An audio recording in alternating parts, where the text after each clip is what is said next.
नमस्कार दोस्तों, मैं ऋषिकेश जहांगीर मेरे इस यूट्यूब चैनल आरजे पाठशाला में आपका स्वागत करता हूँ। हम आपके लिए लेके आए हैं क्लास 11 और 12 के मैथ्स, जिसमें आपको सारे टॉपिक्स कंप्लीटली कराए जाएंगे। तो मैं ज़्यादा टाइम वेस्ट ना करते हुए हम सीधे टॉपिक पे आते हैं। जैसा कि आपके सामने दिख रहा होगा, हमारा टॉपिक का नाम है सेट्स। सेट्स जो है वो क्लास 11 का चैप्टर है, क्लास 11 का फर्स्ट चैप्टर। ठीक है। अब सेट्स क्या होता है, कैसे वर्क करता है, हम इन सभी के बारे में सीखते हैं। तो पहले तो सेट्स की डेफिनेशन पे आ जाते हैं। सेट्स होता क्या है? डेफिनेशन में क्या लिखा हुआ है? A set is a collection of well defined object, है ना, which are distinct from the each other. अब ये क्या कहना चाह रहा है, अपन वहां देखते हैं कि जो सेट्स है, कलेक्शन है वेल डिफाइंड ऑब्जेक्ट। यहाँ पे लिखा है इसे वेल डिफाइंड ऑब्जेक्ट। एक्चुअली में वेल डिफाइंड ऑब्जेक्ट होता क्या है, उसके ऊपर अगर फोकस करें तो हम बात करते हैं वेल डिफाइंड क्या होता है। कि किसी प्रॉपर्टी से सारी चीज बंधी होती है। प्रॉपर्टी क्या होती है वहां देखते हैं। जैसे अपन देखें कि एक एग्जाम्पल अपन ने लिखा हुआ है यहाँ पर। एग्जाम्पल है अपने पास कि the collection of first 5 prime natural numbers is a set containing the element 2 3 5 7 11। ये जो नंबर आपके सामने दिख रहे हैं ना, 2 3 5 7 और 11, ये सारे प्राइम नंबर हैं। 2 भी प्राइम नंबर है, 3 भी प्राइम नंबर है, 5 7 11। और ये जो है इनमें खास बात ये है कि फर्स्ट 5 प्राइम नंबर है आपके पास। ठीक है। इसलिए ये कलेक्शन बना था अपने पास सेट्स का। अब जैसे हम बात करें सेट्स का कलेक्शन और कैसा बन सकता है। जैसे मैं कह दूं कि इंडियन क्रिकेट टीम, अगर हम बात करें इंडियन क्रिकेट टीम की बात करते हैं। इंडियन क्रिकेट टीम के प्लेयर्स का कलेक्शन करें तो जो कलेक्शन बनेगा, आप लिख दीजिए, सचिन लिख दीजिए, सहवाग लिख दीजिए, धोनी लिख दीजिए, जो भी नाम है एक्सेट्रा सारे का कलेक्शन कीजिए, ये आपके पास सेट्स में आएगा। क्योंकि वेल डिफाइंड है। वेल डिफाइंड हम कैसे कह सकते हैं इसको? वेल डिफाइंड हम इस प्रकार से कह सकते हैं इसको, क्योंकि इनके बीच में एक रूल लगा दिया। रूल कौन सा लगाया हमने? हम ये कह सकते हैं कि सारे इंडियन प्लेयर्स का नाम बोल रहे हैं, इंडियन प्लेयर्स, और वो भी क्रिकेटर्स के बारे में बात कर रहे हैं, इसलिए अपन ये कह रहे हैं कि वेल डिफाइंड। अच्छा, मैं ये कह दूं कि आप बताइए गुड क्रिकेटर्स का कलेक्शन कीजिए। अगर मैं ऐसा लिख दूं, अब गुड क्रिकेटर्स का आप कलेक्शन करते हैं तो क्या वो सेट्स कहलाएगा या नहीं कहलाएगा? अच्छा, मैं कहूंगा कि ये गुड क्रिकेटर्स का, बेस्ट क्रिकेटर्स कह दीजिए आप, उनका कलेक्शन करते हैं तो वो सेट नहीं होगा। अब बेस्ट किस बिहाफ पे आप कह रहे हो, वो आपका रूल डिफाइन नहीं है ना। बेस्ट मतलब आप बेस्ट फील्डर के बारे में बात कर रहे हो, बेस्ट बैट्समैन के बारे में बात कर रहे हो, या फिर नेचुरल वाइज आप क्रिकेटर को बेस्ट कहना चाह रहे हो, है ना। तो यहाँ पर रूल डिफाइन नहीं था। तो बेस्ट क्रिकेटर के लिए आप रूल डिफाइन नहीं है, फिलहाल हमारे पास गुड क्रिकेटर के लिए रूल डिफाइन नहीं है, इसलिए जो अपन ये कलेक्शन बना रहे हैं गुड क्रिकेटर्स का, वो आपका सेट्स नहीं बनाएगा। बात समझ में आ गई? तो हम ये कहना चाह रहे हैं कि सेट्स क्या होता है। सेट्स के अंदर वेल डिफाइंड ऑब्जेक्ट होता है, ये ध्यान रखना। और which are distinct from each other. अब इसमें सारे एलिमेंट्स अलग अलग होते हैं। ठीक है। अब हम आगे देखते हैं और क्या है हमारे पास। अब यहाँ पर सेट्स को रिप्रेजेंट करने के दो तरीके होते हैं। ठीक है। एक फॉर्म है अपने पास रोस्टर फॉर्म, ये रहा। ठीक है। सेट्स को रिप्रेजेंट करने का फर्स्ट तरीका है रोस्टर फॉर्म। रोस्टर फॉर्म में हम क्या करते हैं? In this method, the set is described by listing element and separated by the commas and enclosed by the curly bracket। मतलब ये कहना चाह रहे हैं कि आप सेट्स को लीजिए और उनको कर्ली ब्रैकेट से सेपरेट कीजिए, और सेट्स में जितने भी एलिमेंट आ रहे हैं सबका कलेक्शन कीजिए। ठीक है। जैसे मैं आपको कह दूं कि वोवेल्स का कलेक्शन कीजिए, तो आपको लिखना है वोवेल्स का collection A, E, I, O, you. ये जो कलेक्शंस किया है, उसके अपन ने सभी एलिमेंट्स लिख दिए। ठीक है। सभी एलिमेंट्स लिख दिए, इसलिए अपन ये क्या कहेंगे कि ये हमारे पास एक सेट्स बनाएगा। ओके। और सभी एलिमेंट लिखे हैं, और इसको बोलते हैं roster form. Okay. Roster form कहते हैं, है ना। इसमें क्या होता है, कोई भी एलिमेंट बार बार रिपीट नहीं होता है। जैसे आपको कहा जाए the sets of letter of the word principle. Principle एक वर्ड है, उसके सेट्स का आपको मतलब उसके वर्ड्स का सेट बनाना है, कलेक्शन करना है ना। तो यहाँ पर आपने लिखा PRINCAL, ये आपका सेट्स कहलाएगा। अब आप प्रिंसिपल की स्पेलिंग में आप जा सकते हैं, यहाँ पर कुछ वर्ड रिपीटेड कुछ रिपीटेड थे, जैसे पर पी डबल बार आया, हमने यहाँ पर पी को सिंगल एक ही बार लिखा है। ये बात समझ में आई होगी आपको, ठीक है ना। तो रस्टर फॉर्म में एलिमेंट रिपीटेड नहीं होते, एलिमेंट रिपीट होता ही नहीं, ठीक है। अब आगे देखते हैं रिप्रेजेंटिंग सेट्स। अब यहाँ पर इसमें हम लिख रहे हैं set builder form. Set builder form क्या होती है कि हम सेट्स को डिनोट करते हैं कैपिटल लेटर्स में, ठीक है जी, ये भी ठीक है। अब सेट को रिप्रेजेंट कर रहे हैं, आपने यहाँ पे लिख दिया सेट ए, है ना। अब यहाँ पर सेट ए में आप क्या लिख रहे हो, सेट ए में वो एक्स आएंगे, ठीक है। अब वो एक्स आएंगे, आप इतना लिख सकते हो कि एक्स आएगा, और उसके लिए आप उसकी प्रॉपर्टी लिख सकते हो कि भाई कौन से एक्स आएंगे।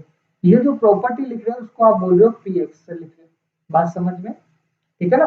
तो अपन ये कह सकते हैं सेट्स में, यहाँ पर अपन देख लेते हैं we write down the property और rule which give us two element of the sets, ठीक है। तो आपने बस इसकी प्रॉपर्टीज लिखी है, ठीक है, और हम इसको कॉलन से थोड़ा सा अलग अलग कर सकते हैं इसको, ठीक है ना। तो ये हमारे पास सेट बिल्डर में लिखने का तरीका हो गया। अब हम आगे सीखते हैं सेट बिल्डर में रिप्रेजेंट कैसे करेंगे और रोस्टर में कैसे रिप्रेजेंट करेंगे। जैसे हमारे पास एक एग्जांपल लिख के दिया है ना, एग्जांपल्स क्या करा आपके सामने, सेट ए लिखा और उसमें लिखा एक्स, कोलन लगा के लिखा है एक्स स्क्वायर लेस देन 25, ठीक है, और कोमा लग के लिखा है x belongs to N in roster form. तो आपको यहाँ पर लिखा है कि आपको रोस्टर फॉर्म में लिखना है, ठीक है जी, लिख देंगे, ठीक है।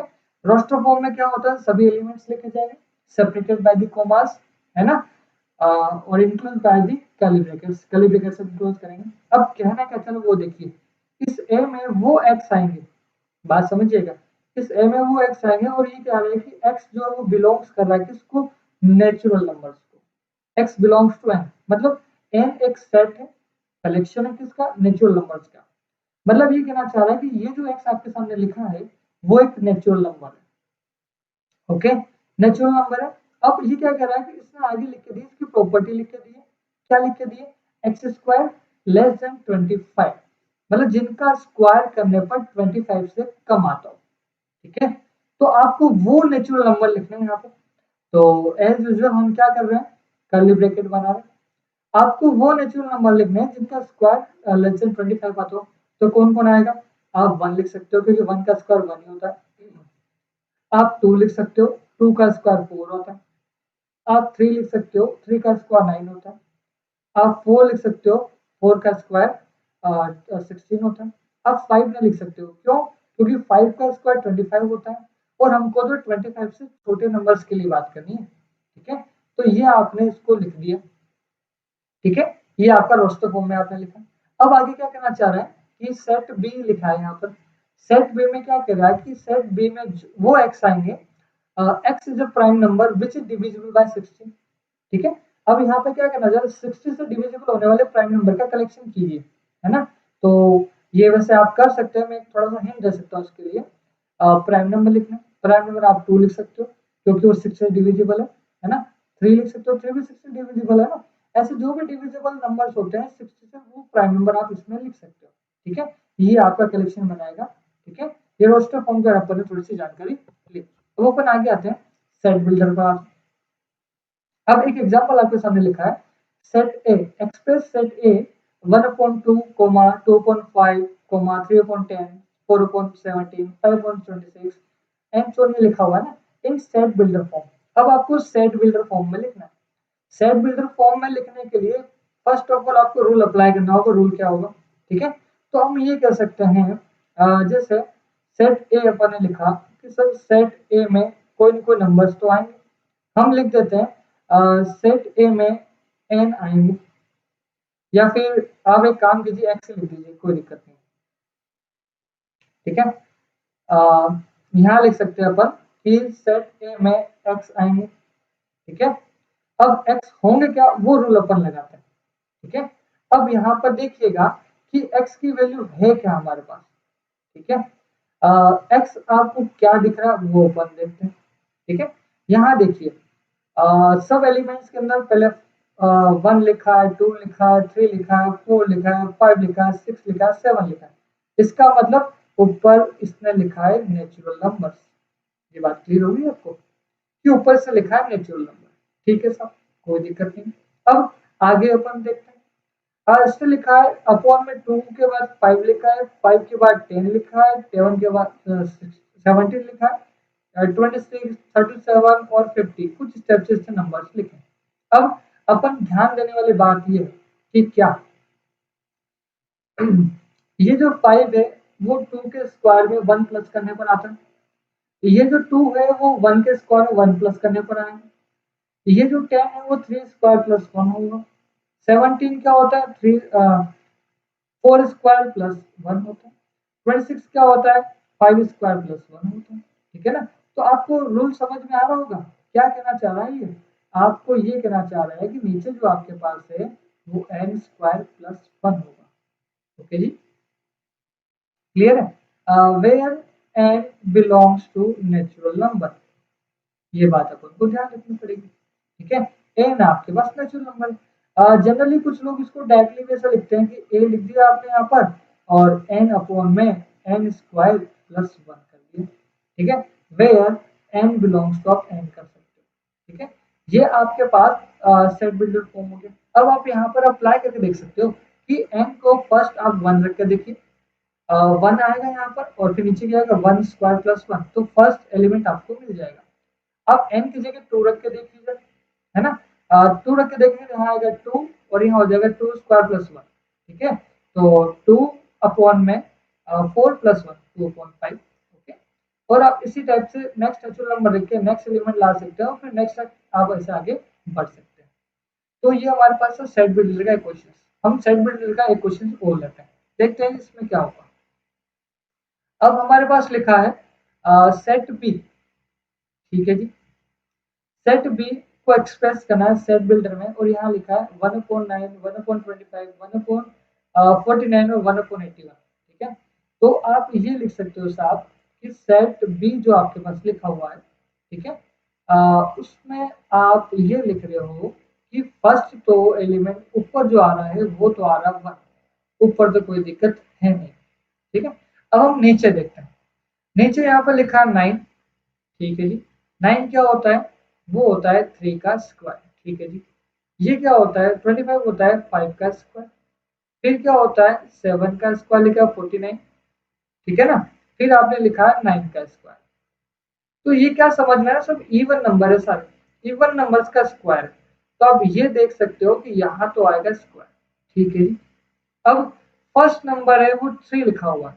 ठीक है, अब 3 के साथ लिखा हुआ है। अगर आपने n की जगह 1 रखा तो 2 इंटू 1 2 प्लस 1 आ गया 3। आप सेकेंड एलिमेंट रखना चाह रहे हैं 25 लाना चाह रहे हैं, तो आप यहाँ पे 2 रख के देख लीजिए। 2 इंटू 2 4 4 प्लस 1 5। आप 3 रखेंगे तो कितना हो जाएगा 3 इंटू 2 6 6 प्लस 1 7। आप यहाँ पे 4 रख लीजिएगा, 4 इंटू 2 8 8 प्लस 1। मतलब ये जो अपोन वाला नंबर है 9 25 और ये आ रहे हैं अपने पास, तो आप यहाँ पे क्या लिख सकते हैं 2n प्लस 1 ये लिख सकते हैं। ओके, और आगे क्या लगा देंगे n बिलोंग्स टू n, आप ये कह सकते हैं। तो आपने ये देखा कि सेट बी को आपने सेट बिल्डर्स में आपने कैसे लिखा। सेट बिल्डर में लिखने के लिए अपन यही कहते हैं कि आपको एक रूल देना होता है। ठीक है, अब एक क्वेश्चन और देखते हैं। ठीक है, हमारा ये क्वेश्चन है जो क्या कहना चाह रहा है उसको भी अपन देख लेते हैं। सेट ए में ए 9। ठीक है जी, कोई दिक्कत नहीं। n बिलोंग्स टू n लिखा है, ये भी कोई दिक्कत नहीं। ये जो n है वो नेचुरल नंबर से, ठीक है जी। इसने क्या बोला है ए एन प्लस 1 की जो वैल्यू है वो 3an है। मतलब सबसे पहली बात जो नोट करने वाली जो है वो ये है an प्लस 1 इज इक्वल्स में लिखा है 3an। ठीक है जी, कोई दिक्कत नहीं। और ये क्या कह रहा है कि a1 की जो वैल्यू है वो आपके पास है 2। ठीक है जी, अब क्या कह रहा है कि आप इसको रोस्टर फॉर्म में लिखिए। जैसा कि आपको पता है रोस्टर फॉर्म में हम लोग सारे एलिमेंट लिखने वाले हैं। ठीक है, अब सारे एलिमेंट लिखने वाले हैं, इसका मतलब ये कह सकते हैं कि सेट ए में सबसे पहले आप लिख सकते हो, आप a1 लिख सकते हो। ठीक है, उसके बाद में आप कोमा लगाएंगे आप a2 लिखेंगे, फिर कोमा लगाएंगे आप a3 लिखेंगे, फिर कोमा लगाएंगे a4 लिखेंगे और ऐसे एंड सो ऑन आप आगे बढ़ते जाएंगे। ठीक है जी, तो अपन देखते हैं भाई क्या आ रहा है और कैसे आ रहा है। ठीक है जी, देख लेते हैं। आ, कोई बात नहीं। फर्स्ट एलिमेंट तो आपके पास लिखा हुआ ही है। क्या लिखा हुआ? आपके पास लिखा हुआ है कि ए वन की वैल्यू कितनी है हमारे पास 2। ठीक है जी, कोई दिक्कत नहीं। अब अपन आगे बढ़ते हैं, हमको निकालना है सेकेंड एलिमेंट। सेकेंड एलिमेंट मतलब आपको निकालना है ए टू। ठीक है। अब ए टू कैसे निकलेगा? आप यहाँ पर एन की जगह वन पुट कर दीजिए। ठीक है। जिसे आपने एन की जगह वन पुट किया तो आपको क्या मिलेगा वो देख लेते हैं। ए लिखा 1+1। ठीक है, 3 A1 ऐसा हो जाएगा। मतलब आपको क्या मिल जाएगा A2। और A2 में क्या करें 3 × A1। A1 की वैल्यू आपके पास A2। तो कितना हो जाएगा ये? 3 × 2 6 हो जाएगा। तो सेकंड आपके पास जो आने वाला है वो हो जाएगा 6। ठीक है जी। अब आप आगे देखिए। आगे आपको क्या कह रहा है A3। ठीक है। अब A3 पे आइए। अब A3 रखने के लिए आपको चाहिएगा यहाँ पर A2। ठीक है ना। आप यहाँ पे 2 रखेंगे तो आपको A3 मिल जाएगा। अब A3 की वैल्यू कितनी है आपको 6 है। तो 6 × 3 कितना हो जाएगा 18। तो आपके पास यहाँ पर नेक्स्ट एलिमेंट कितना आ जाएगा 18। ऐसे आप आगे बढ़ सकते हो। आई होप आपको समझ में आया। ये हमारा सेट्स का फर्स्ट लेक्चर था। आपको समझ में आया होगा ऐसी उम्मीद कर रहे हैं। और आपको समझ में आए तो लाइक और शेयर जरूर कीजिएगा। ठीक है। हम आपके लिए रेगुलर क्लासेस लाएंगे यूट्यूब के ऊपर। Okay, thank you so much.